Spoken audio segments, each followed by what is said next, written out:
Turn on Tesla logo. Hey guys, so I put together this pretty cool logo thing. My nephew has this really cool CNC table, and you can make all kinds of things on it. So once I saw that, I was like, all right, my mind started turning. What can I have him make for me? And what I came up with were these cool Tesla logos.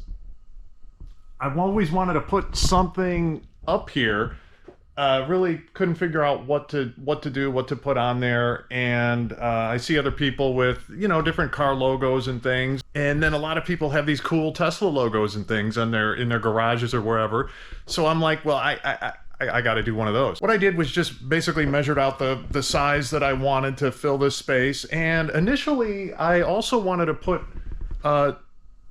Tesla in letters down there, and actually created these here. But so far I've decided probably not to put them up. I really like these logos, and to put Tesla underneath, maybe, I don't know, it's a little redundant, I don't know. On top of that, I decided to do the LEDs, and the LEDs are a lot of work, okay? And if I put the LEDs behind the logo, then I got to put them behind the letters too, maybe not, I don't know. But if I have to put them behind the letters, that's a lot of work. So let me try to show you basically what I did. These logos, this is just made out of some kind of I don't even know, it's some kind of hard pressed board thing. You could see I've got tons of scraps of stuff up there, so that's from years of junk, and just basically had him cut it out. He's got this cool machine, the CNC table. It's by Onefinity Journeyman, and I'll show some videos of that. But well, cut these out again just out of some hardwood, and I was just going to initially just basically use some kind of adhesive and just stick them to the wood here.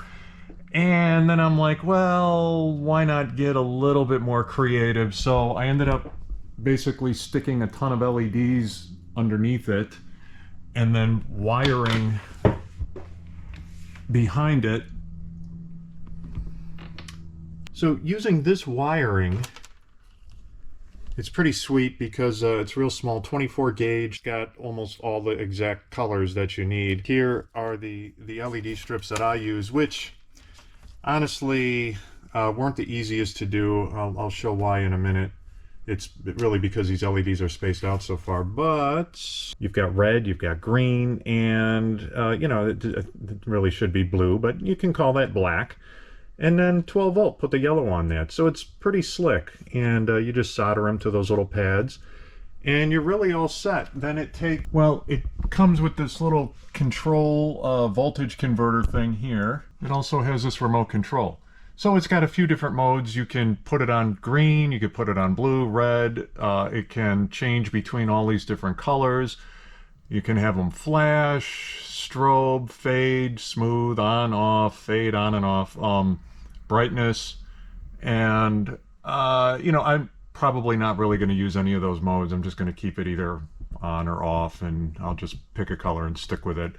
I don't really want things flashing in the background, and I've got everything hooked up to a power strip that's already overflowing back there. And then of course it's hooked up to Alexa, because everything's got to be hooked up to Alexa these days. So when I first mocked this thing up, I stuck the LEDs on basically like this, and because I think there's so many different modes, red, green, blue, and all that kind of stuff, maybe that's why they've got a lot more diodes, I think, here in between than a typical LED strip, that's just like one or maybe one different color or so.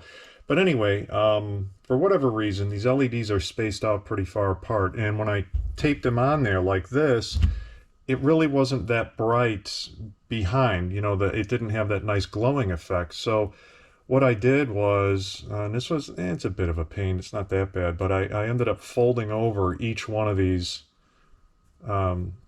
like this, and then it would kind of raise up. So I used a hot glue gun and pull a little thing of glue down there and like stuck it all down. And because the logo's not that big, it wasn't really that big of a hassle. Anyway, that was one of the issues that I had with that, and made it take a little bit longer to wire up.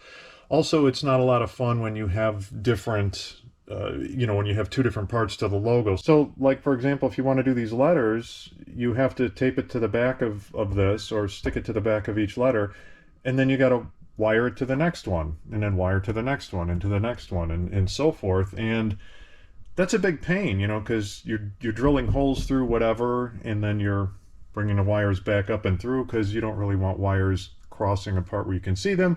I mean, you could do that, but it's not as clean. So yeah, anyway, I have these letters, and I didn't do a great job painting them, so I had to resand and paint them. And also, this is kind of shows what this hardboard is. I really don't remember where this came from. It had some weird kind of non-stick coating thing on the back that I had to deal with, but it's just some press board, maybe a 1/4 inch or so. So I'll put a link below where I bought the LEDs from Amazon.